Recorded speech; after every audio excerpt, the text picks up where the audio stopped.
This isn't the first time China's seen a market slump. We were talking about this before. Now, some 8 years ago, we had big falls. It is quite different this time around, isn't it?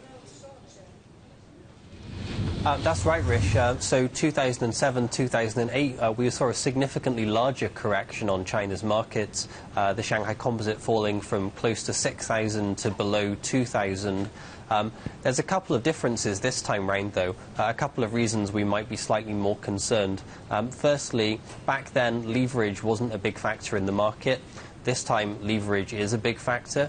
We've seen how that can accelerate the downward movement in the market and also transmit some of the risks, some of the costs from the equity market to the rest of the financial system.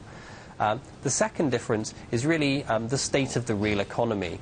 Back in 2007, it was still very much the boom time for China's economy. Exports were growing strongly, real estate was growing strongly.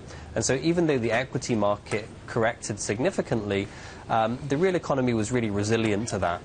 This time round, 2015, growth looks a lot more brittle, so the concern is that the correction in the equity market could have some real costs for growth.